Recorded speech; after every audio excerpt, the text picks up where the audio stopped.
Hi అండి, అందరికీ నమస్కారం. Welcome to my YouTube channel. ఇప్పుడే అందిన వార్త. రాష్ట్రంలో టాప్ నేత హత్య. రాష్ట్రమంతా షాక్. ఆ వివరాలు అయితే ఈ వీడియోలో తెలుసుకుందాం. వీడియో అయితే ఎక్కడ కానీ స్కిప్ చేయకుండా ఎండ్ వరకు చూడడం ద్వారా ఇన్ఫర్మేషన్ అది పూర్తిగా అర్థమవుతుంది.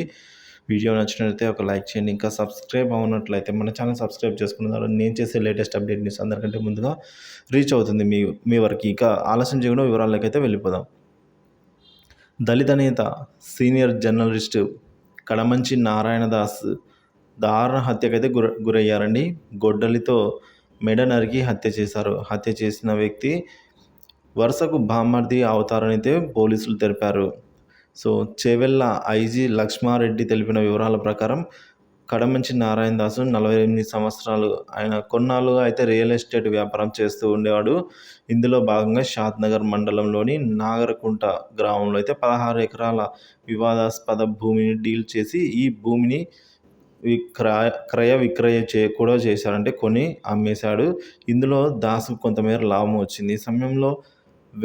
ఈ సమయంలోనే వెంట అన్ని వేళలా తిరుగుతూ మద్దతు చేవెళ్లకు చెందిన ఈ భాస్కర్ అనే వ్యక్తి ఆయనకు తోడుగా అయితే ఉన్నాడండి. ఈ భూమి కొనడం అమ్మడం చేసిన విషయంలో అయితే. కాగా భాస్కర్కు క్రయ విక్రయ అంటే కొనుగోలు మరియు అమ్మడం పూర్తయిన తర్వాత 25 లక్షలు ఇస్తానని అయితే నారాయణ దాస్ ఒప్పుకున్నారు. నారాయణ దాస్కు భాస్కర్ వరుసకు బామ్మర్ది అవుతాడు.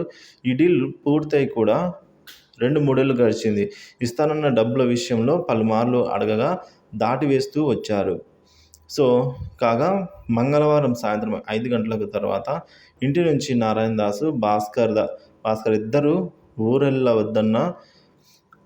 ఊరెళ్ళ అనే గ్రామం దగ్గర ఉన్న ఫామ్ హౌస్ వద్దకు వెళ్ళొస్తామని భార్యామణులకు చెప్పి వెళ్ళారండి. అక్కడికి వెళ్ళిన తర్వాత ఇద్దరు మద్యం తాగారు. ఈ సమయంలో ఇరువురి మధ్య డబ్బుల లావాదేవీలు చర్చ రాగా ఇది గొడవకు దారితీసింది. త్రోపులాటకు గురైంది.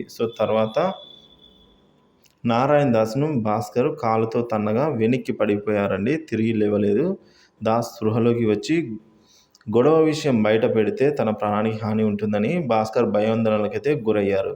ఫామ్ హౌస్లో అక్కడే ఉన్న గొడ్డల్ని తీసుకొని మెడపై మోదాడు. దీంతో నారాయణ దాసు అక్కడికక్కడే మృతి చెందాడండి.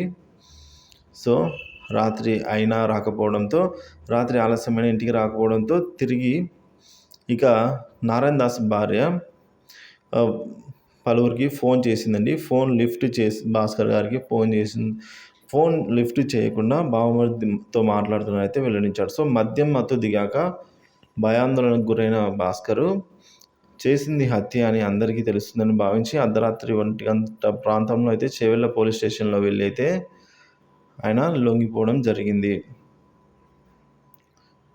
ఈ విధంగా రాష్ట్రంలో ఈ విధంగా అయితే ఆస్తి తగాదాలు అంటే డబ్బులు, మనీ మ్యాటర్ అండి. ఈ విధంగా అయితే హత్యకు అయితే దారితీసింది.